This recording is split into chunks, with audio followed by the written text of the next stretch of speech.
factoring large numbers while we're doing a little bit of math.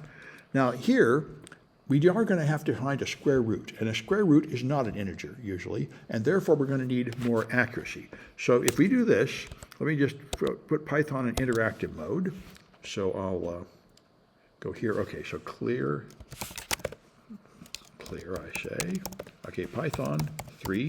All right, so now if I set a equals to 1001, and then calculate a times a, I get this number, 100 to 100. Now, so that's fine, it can do that. Now I can take a equals 10 to the 100 plus 1. And I can take a times a. 10, I need 2 stars to do exponentiation. There, 10 to the 100 plus 1. There, and it was still completely accurate. Even though this number is 200 digits long, Python is completely accurate. It's 1, then about 100 zeros, a 2 in the middle. It's the same thing, same logic. So Python is very good at doing integer mathematics. The problem is it's not that good at doing square roots. So if I set a equals to 10 to the 100 plus 1, like I did before, and now b equals a times a, now I'll import math, which is where you get a square root. And then I can print math.squirt of b. No, b is the product of two a's. B is a squared. The square root of b should be a, and it's not. See, the right answer is 10 to the 100 plus 1, but it gives me 10 to the 100. It's not precise. It only has so many places, and it's not that many. It's usually like 10 or 15 places. Nowhere near enough places to do what we need to do now. We need much more precision, and you don't get it for floating point by default. You have to use a special library. So you have to import a special library that's more precise from decimal, import star, and now I can get context, specify the precision.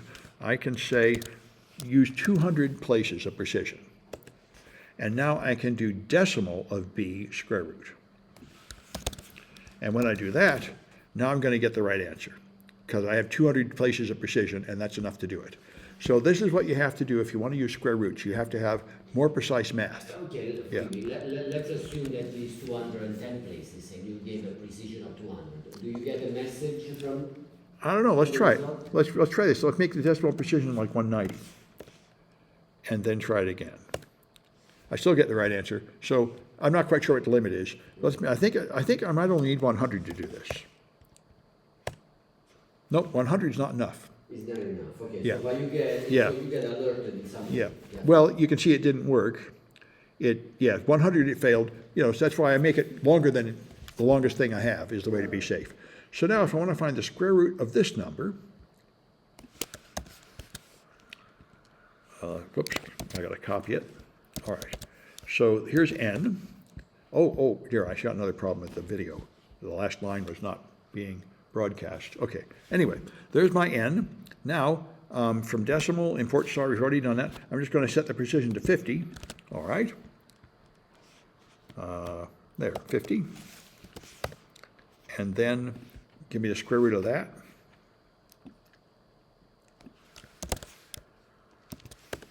All right. And now you can see, now this number is probably not a perfect square. So the decimal has a fraction. Although this time I think it is a perfect square because it's 9999999. So I can find out though. Let's take this number. Let a equal that number plus 1. And then a times a is 168. Yeah, oh no, not quite the same. Yeah, so 83 plus 1, 8 times, 168. Yeah, a little bit different. Anyway, so I guess this number is not a perfect square. I guess it's serious about this. Anyway, so the point is, this is what's going to happen when you're trying to break a public key. It's the product of two primes that are not the same. So the square root is not going to be an integer. But the square root is going to be between p and q. One of the factors has to be below the square root, the other one has to be above the square root. All right, so you can test candidate factors. So if I want to factor this number, now I can choose where the square root is, and the square root is here. 1, a lot of zeros, and 83. So I can start there, and now I can just start at the square root and move down. Move down, start with an odd number and move down by 2's. So some of these will be prime, and eventually I'm just going to print n% p, because it will be 0 when p is a factor of n. 0 when p is a factor. Because this is, right, n will be a multiple of p. So that's why this, I just have to run this. This will try a whole series of guesses near the square root, going down, and I can see, and as you can see, it's non-zero, non-zero, and there it's 0. So I found p. So this is a procedure that will work. You start at the square root and go down, and eventually you'll find p. The problem is, if the numbers were really random, it would be too far down. If you have a 100-digit number, it would be something like half of 10 to the 100 going down.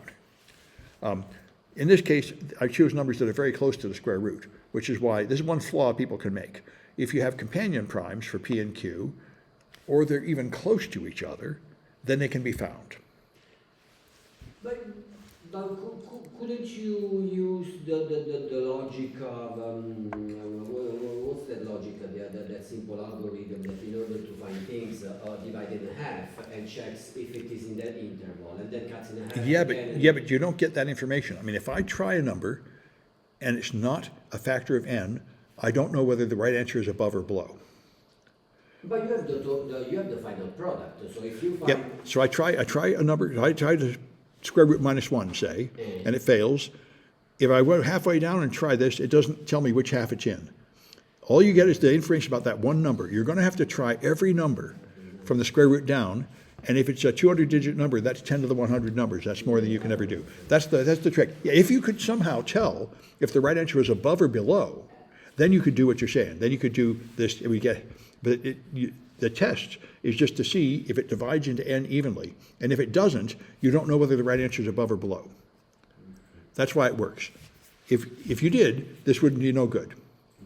and of course, there is a possibility that the final product may be the result of more than one multiplications of numbers. So more than a couple of prime numbers. Well, in principle, yes, but in RSA, it's always the product of just 2. It would only work if you do that. So you know it's the product of 2 primes, but those primes are drawn randomly from a huge space, and you can't find them in practice. You have to try too many candidates. Anyway, so now, of course, now that you've found p, you can easily find q. Now I know p, I just have to take n over p. And 2 slashes is how you do integer division. We're not going to keep any fraction. And therefore, since I do integer division, it's going to round off. So maybe I don't believe this, so it'd be good to print p times q and take n minus p times q and make sure it's 0, because this process rounds off. So if my p was wrong, my q might be wrong, so it's good to go back and verify. P times q is really n. All right, and that's what I'm showing. Now you have some things to factor, and of course, in both cases, the p and q are close to each other. Otherwise, it would never work. I didn't use truly random values for either of these, or it would be impossible. Although I think for this one, you really have to try like 50,000 guesses or something. But you can do that pretty fast in Python. So again, a little bit of math so you understand what's going on behind the scene. This is why generating a public key takes a long time. I demonstrated it before in the lecture. If you generate like an 8,000-bit public key, it takes like 30 seconds because it has to guess thousands of guesses to find p, and then another thousands of guesses to find q. That's what it's doing. All right. Anyway, that's what I wanted to show you. I'm going to stop this one.